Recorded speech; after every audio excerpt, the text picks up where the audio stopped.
You know, the woke sports folk over at Awful Announcing get bigly mad. And by the way, before we do this, make sure you like, comment, and subscribe. That's right, like, comment, and subscribe to our OutKick YouTube page. Getting to 2 million subscribers. I remember when it was 1 million. Our baby is growing. Like, comment, and subscribe. You can see Charlie, myself, Ricky. You got Clay. You got Hot Mike. You got Riley. I mean, damn. You got everybody. It's magical over there. All right, woke sports media. Over at the Awful Announcing shop, I don't understand this. They seem to be siding with the 51st state. That's right. Who's the governor of the 51st state? I want to run. I think it'd be fun to run all of Canada. I want to go up to Saskatoon and have a look around and see what's going on in there. But anyway, it is amazing. The boys from Awful Announcing will always side with the Pablo Torres, the liberal crowd, Danny Lebitard, and all the little douchebags that never played, never coached, never had us do anything other than bitch, whine, and moan about the United States of America. Little fat Benny Koo made apparently a fortune out in Silicon Valley, and he started this website, and I'm giving it a lot of publicity. I am. It's a website that over the years came to hate me. Why? Well, because I was good at my job, and I didn't acquiesce to the norms of the stupid. You know, I was one of those like McAfee that actually played, actually coached. So little Benny Koo and his band of little pussies, they didn't like it. They were always coming at me. It was like I had a second stalker. Ryan Phillips of the Big Lead used to stalk me and Portnoy and Cuban, good company for me. Awful Announcing, and little fat Benny Koo and his little minions used to stalk me daily. Every broadcast, they had something to say, and I liked it. I do, because I like a little chaos, but they're doing the same thing now with McAfee. Why? Because this is still one of those websites caught in the era where we must not like middle-aged white men. Middle-aged white men, bad. Unless, of course, you're Fat Dan Lebitard and his little sidekick Stugotz who cater to the woke crowd. If you ain't woke, you're broke. According to little fat-ass Benny Koo and his little pussy-ass band of minions who hide behind computers, never come out at night, and rip on people. This time it's McAfee. They're mad after McAfee called Trudeau's territory, not country, territory. I like what the Knicks did here. Terrible. After they booed the national anthem at the WWE Elimination Chamber event in Toronto over the weekend. Good for McAfee. Oh, psst. By the way, it's a WWE. It's kind of all for show. But hey, McAfee isn't having it from the little greaseballs, the little dirtbags, the little woke. I cry if somebody touches me. I'm going to sue him. Benny Koo and his little minions are the biggest, I'm going to say the word again, excuse me, pussies out there. They hide behind their little computer screen. They write about things they could never do. You think any of these jackasses could ever announce anything? Anything? Nothing? Zero zip? They're all in their 20s. They're all low paid. They all look the same. They just came out of a box. That's right. Like something got delivered to you and they just came out of a box. Anyway, predictably, McAfee became the main character online throughout the weekend as a result of him going at the Canadians. All right. So first thing on Monday's edition of the Pat McAfee Show, McAfee did what McAfee does. Wow, defended himself. See, that's what these little douchebags don't understand. See, it's like a bad thing if you defend yourself. I've told you this about the little wheat media, the little 20-something douchebag, tight jeans wearing media. They get so offended when you defend yourself against their stupidity. See, if you work at Awful Announcing or Gannett, the Indy Star, others, you are not to be questioned. I mean, you've got your little degree from Kentucky or Northern Kentucky or Kentucky State, and you're not to be questioned. You've never played, you've never coached, you've never actually announced working for Awful Announcing, but you know everything. And McAfee did what McAfee does, which is defend himself. That's right. Due to his national pride and appreciation for the military, McAfee admitted his instinct is to fight anyone who disrespects the U.S. anthem, and he emphasized that his feelings go beyond politics. That's right. And towards everyday people. Here's McAfee defending himself. First reaction whenever national anthem starts up there was for some of these Canadians just to start booing. And I'm like, what? Okay. My entire life, my first reaction when somebody boos the national anthem is, Fuck you. I know Gold Star families. I know people that have been affected for fighting for our country that really see the national anthem as like hey, this is our shit. So anytime I've ever heard somebody boo our national anthem, my natural reaction is, let's fight. That is literally my natural reaction. Now, a lot of Canadians have told me, why don't you do a little investigating on why we're booing? Okay, did you hear what your president said? Okay, listen, I understand there's political differences at the current moment between us and Canada. But I feel like anytime I think of Canada, I don't think of what Justin Trudeau does. I don't think immediately of Justin Trudeau's decisions. I don't think immediately of what Canada is doing in the political sphere. I think of the people of Canada. I think of Gumpy. I think of Poutine. I think of the magical times that I had up in Niagara Falls as a teenager at the Wild Mushroom, the old casino, the new casino. Let's not even talk about the adult ballets that maybe introduced me to a lot of things in life. I think about loonies and toonies and good times and Mounties allowing teenagers puke in their streets because maybe we're a little bit overserved. That's what I think of when I think of Canada. I don't think of Justin Trudeau. Okay, so I understand now from the Canadians that they have a lot more passion for their country than I could have ever imagined. A lot of terrible things have been said about me, and I understand it. You boo my country, I called your country terrible. Let's shake hands.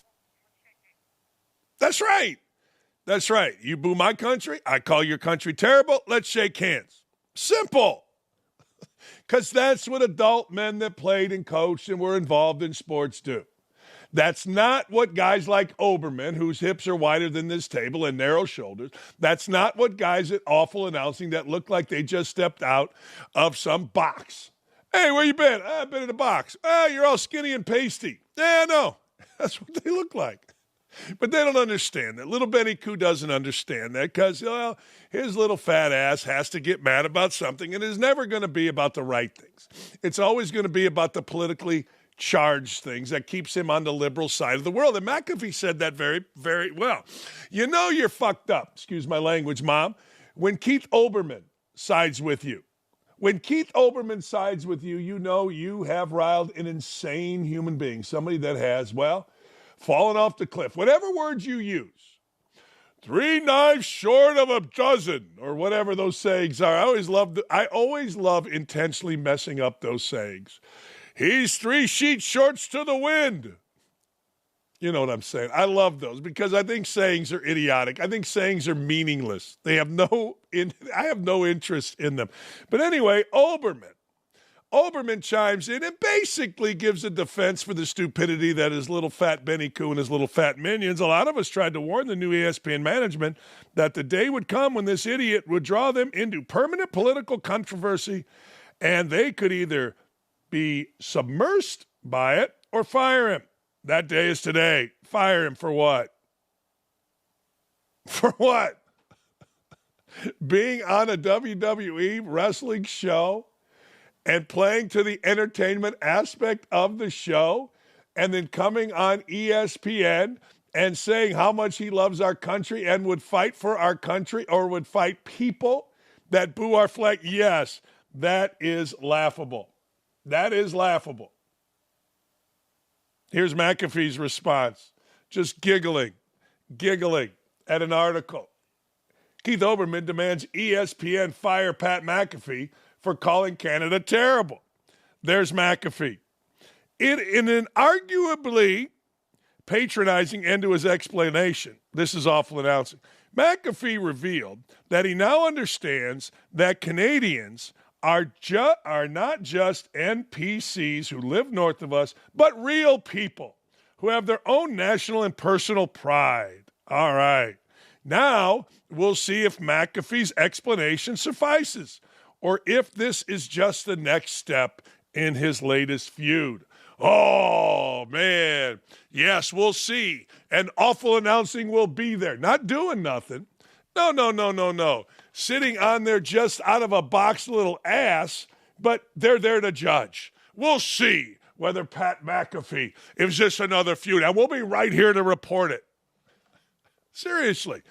If you look at all these guys at Awful Announcing, seriously, they look like they just stepped out of a box. Like they've been shipped places. Never played, never been in an arena, just sitting there with their pens and paper ready to write. Fuck off. How's that for a feud? Common sense strikes again. Yeah, it does. NBA legend Charles Barkley blasted NBA teams who have refused to visit the White House. I agree with Charles on this one because they didn't like a certain president. I don't like a president. I'm not going to the White House. I got to tell you, I was out of college in 87. I was a grad student. I went to the White House. All right, Ronald Reagan was there. I couldn't tell you his politics. Maybe kids know now more. And is calling on NBA players, yes, to show up and respect the president. One of the reasons the NBA is headed south in terms of ratings is because we, the buying public, doesn't feel like the NBA players respect anything. The game, the fans, the sport, they respect the bag, yo, or little dipshit, the rapper who's coming to the game. Hey, look over there. It's little dipshit. Hey, little dipshit. Yo, sup? Let me go shoot 3 jump shots and get this back. Shut up. That's right, Barkley. Be a part of the United States of America, basketball players. You want to bring your sport back? Quit being douchebags. Quit acting like you know something. The average freaking grade level of education has gone way down in the NBA because guys go 1 year, go to the G League, or come from a foreign place. You don't know shit. I didn't know shit when I was in my 20s. You don't know shit. The only thing you know as an NBA player is that bag, yo, and little dipshit and who you're going to shtup. You know, if you watch that Up and Smoke podcast with Matt Barnes and others, man, they called women the work. The work is here. Look at the work over there. John Sally told a story yesterday about walking in the club, said a limo's outside. They walk in, who wants to go bang? And the girl would come out with them. Next thing you know, the limo was filled with boys and girls, and they were going up to do what? Bang. So they're pigs, these NBA guys. But be unpigs for one day and go to the damn White House. Or if you don't, good. It gives us more to make fun of you about. It does. It gives us more ammunition. Yes, I know you're ultimately getting over on us with your $300 million contract and your relationship with Lil Dipshit the rapper. I get it. We genuflect to you, but not really. Charles Barkley says, I don't care who the president is. He's the president of the United States. That's right. It bothered me. The last 10 years, they're like, well, I'm not going because this certain person is president. Dude, it's the president of the United States. Period. Even though I disagree with President Trump on some things, if I met him, I would still give him the respect and dignity that he deserves. That's right. Oh, wait, yo, I'm going to go hang out with little dipshit in a pool with a bunch of naked fat girls. That's the NBA offseason. We can disagree, but it bothers me that these teams don't want to go to the White House, Barkley said. I'm just disappointed. We got so divided. Where did we get to as a country when we're like, we're not going to the White House? We don't like who's in there. It's just stupid. Yeah, but that's been going on for a long time. No, it has. But anyway, you know the deal. Hey, yo, little dipshit's coming over with 3 of his hoes. Shut up, NBA players. It's time for NBA players to figure out why their league sucks. It's time for NBA players to find out why nobody watches their league, and I'll give you an example, or I will give you one of the reasons. You're unlikable. And don't give me that because we're black. No, shut up. The NBA has been highly successful, riding black stars forever. Shut up with that. You're unlikable. Give a damn if you're black, white, green, or purple. There ain't anybody in that league right now that you go, man, he's really likable. Like Jokic is fun to watch play, but is he likable? I don't know. Kind of just does his own thing. It's like everybody's Carmelo Anthony. Like everybody's on the periphery. Everybody's good enough. But nobody's Michael. Nobody's Charles. Nobody's Shaq. Nobody's like, I'm not putting Kobe in there because Kobe was unlikable ever since that thing in Colorado, and I don't give a shit how much you come at me. How about being the dad of those girls? Anyway, long story short, ain't nobody likable. And you do more and more things that make you unlikable. Yes, you're all likable to your own group. Hell, I had a group when I played, a posse, a crew, whatever you want to call it. Everybody's got that. White guy from Maryville, Indiana, I had one. I had a bunch of guys around me. It was great. Your posse's bigger. You got little dipshit hanging around you. Good, but you're all unlikable. Become likable. Become human beings. Seriously. And I'm not talking about the guys that go out on Tuesday with the Pacers and go to a school like Thomas Bryant did or Monday yesterday. I'm not talking about that kind of likable. I'm talking about national likable. The truth of the matter is NBA players are good dudes. But from a perception standpoint, they're completely crazy and completely unlikable. Watch that Up in Smoke. Watch Vernon Maxwell on any podcast ever. Jeez. Dudes are crazy. So, Charles is right. Go see the president. What? Take an afternoon off, filming a video with little dipshit. It'll still be there. Little dipshit will still be rapping with his little teardrop things on his, tattoos and his ass, I don't know, out there for all to see. Just stop. Little dipshit will still be there. Little dipshit wants to hang out with you guys as much as you guys want to hang out with little dipshit. It's true. Little dipshit, I did not make up. A former NBA player, African-American former NBA player friend of mine came up with it. He goes, yeah, man, all these guys want to hang out with little dipshit. I've given you two good ones today. Hey, they look like they were in a box and little dipshit. That's good stuff today. I'm on one. Oh, man, I hate even talking about this idiot. There's an NBA player named Natasha Cloud. Natasha Cloud probably, I'm guessing, has a third-grade education. She's back in the news defending DEI programs in America. Cloud uttered, among other things, that the United States puts focus on profit and money over people. Okay. All right. And it's time to break a system that has only been about white men. Okay. The systems of power are working as they always were intended to work. And it's time to break down a system that has only been about white men. I understand. Oh, you do, really? Okay, Natasha. I understand the business aspect, and I understand the human aspect. Okay. Aspect is always a big word among professional basketball players. That aspect. The aspect of, okay. Too often this country has put the human aspect aside and put profit and money over people. Okay. Yeah, all right. Okay. That's fine. I mean, all right. So, I don't know. Were you guys riding commercial? That was people. That wasn't profit over money. That was just what we had to do. Now you're riding, I don't know. You're riding private planes. I don't know. That's using the profit to help the people. I don't know. Thing is, I'm not soft and words don't hurt me. Uh-huh. What are we, 5? Okay. It still remains people over profit. Well, that's easy to say. People over profit. Genocide. Just say words. Fascist. Nazi. It still remains people over profit. If y'all truly about being unbiased, about what? What are we unbiased? Google search any overseas media coverage of what's happened in America. Then come back to me and tell me the whole world crazy. Okay. Okay. I mean, look, there's a lot of people in this world that I'll get back to. But people over profit. Genocide. That's a new thing. I saw some senators say, well, trying to have women play only against women is genocide against transgender. You can say that. Our country is trash. There she goes. In so many ways. Yeah, well, honest to God, go to Europe. And instead of using our resources to make it better, we continue to oppress marginalized group that we have targeted since the beginning of times. Black, brown communities, LGBT, and man, we are too powerful to still be attacking issues separate. Get together. Go get them. Do whatever you need to do, Natasha. Natasha, you're welcome. Seriously, you're welcome. You are welcome. That we're actually giving you because nobody legitimately cares. Other than us, we care what Natasha Cloud has to say. It's important to hear from Natasha. I mean, damn. A basketball player that can't play dead, the basketball equivalent of a junior a good freshman in high school. But we get to listen to her. And she even admits it. I'm blessed to travel the world in my career. There you go.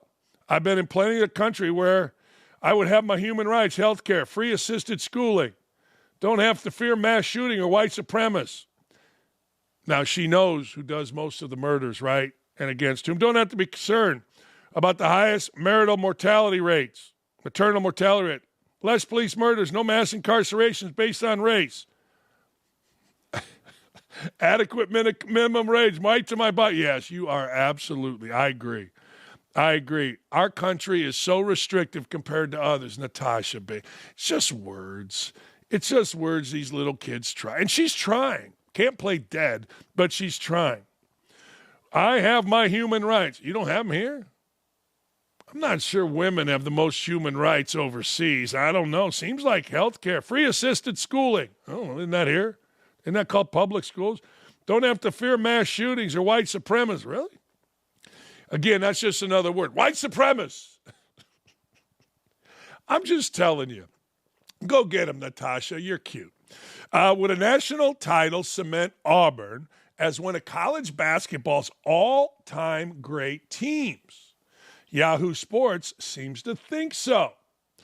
Got to tell you, particularly if they don't lose from now on. Now, a national title, if you lose along the way in the conference tournament, maybe not. I don't know, but I don't think this is wrong. If it sounds implausible to suggest that Auburn has a chance to join the likes of the 2012 Kentucky, 2018 Villanova, 2024 UConn, well, the best team is 1976 Indiana Hoosiers. What the Tigers have already accomplished, this team is 27-7 or 27-2 so far against toughest schedule any men's basketball team has faced this season. That's what we keep telling you.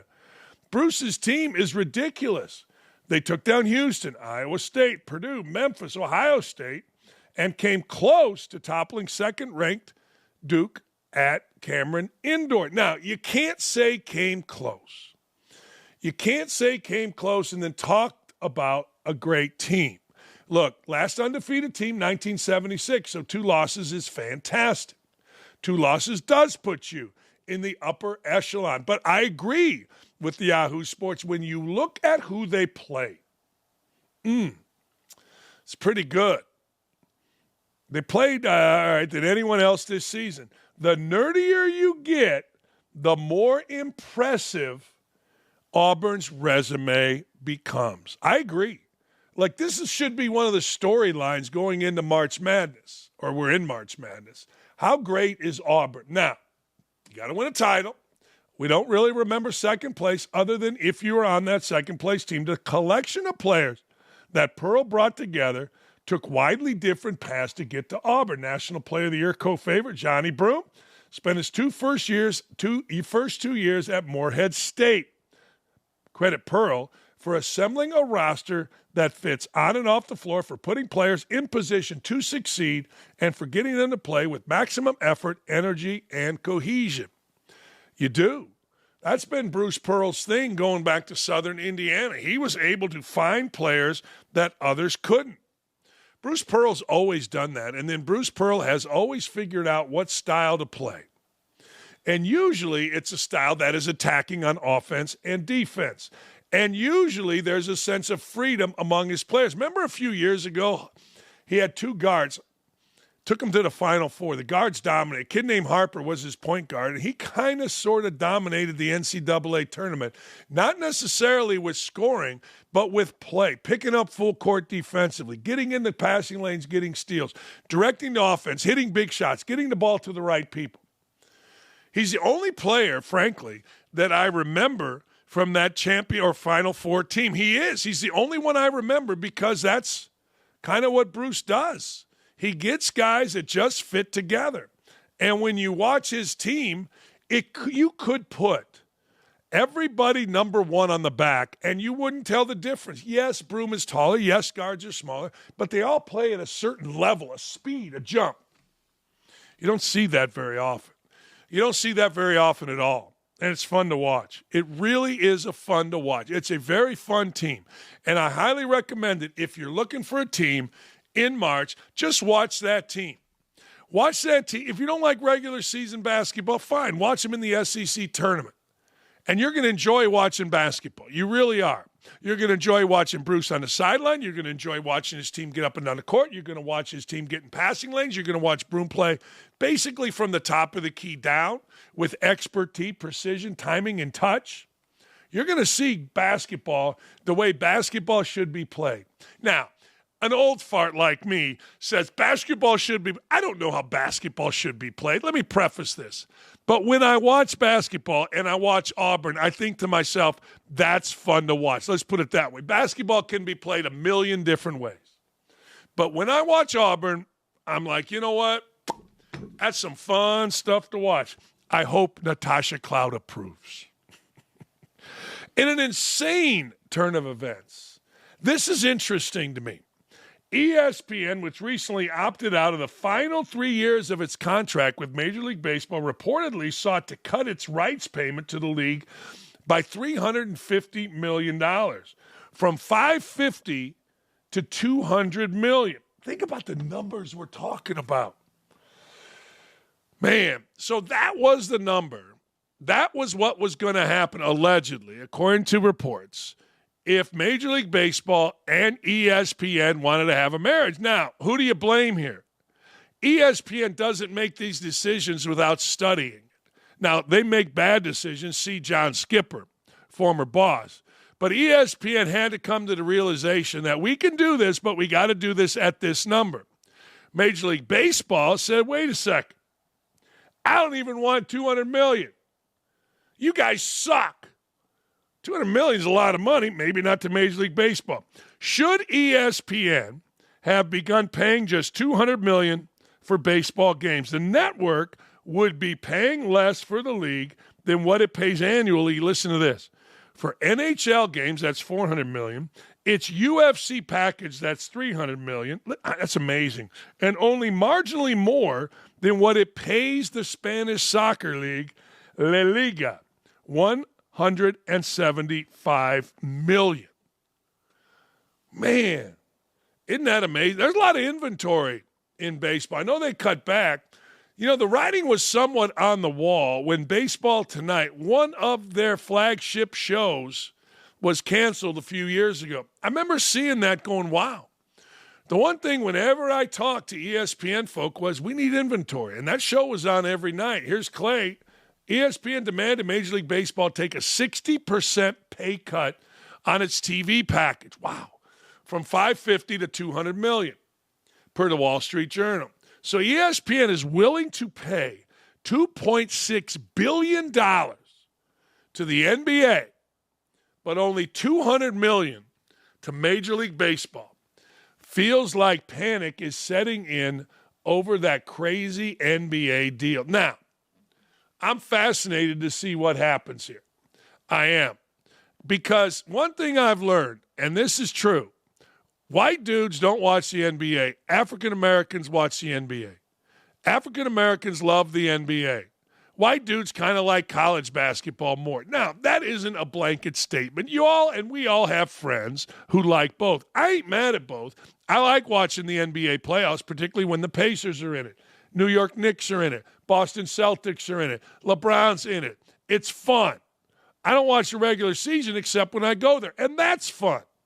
But the truth of the matter is, anybody that you see, anybody that says, I hate the NBA, I ain't watching, I bet you they're white. I do. I bet you they're white. Now, what does this have to do with this? I'm not really sure, but we've all seen the shift of ESPN from kind of a neutral, hey, look, to more BET-ish. And if you haven't seen it, if I'm speaking out of turn, you haven't paid attention. Because that's what it is, internally and externally. And there's nothing wrong with that. There's not a damn thing wrong with that. But that's one of the reasons why they continue to try to make the NBA work. They can show diversity on their sets. They can show diversity of product. Clay also says this calls into question the ESPN flagship offering. How can you be all things for all sports fans with zero Major League Baseball games? The public statements and the actual behavior doesn't add up. Well, it has never added up. No, it really hasn't. Maybe back in the day it did, but when I was there, you could see this coming. It doesn't.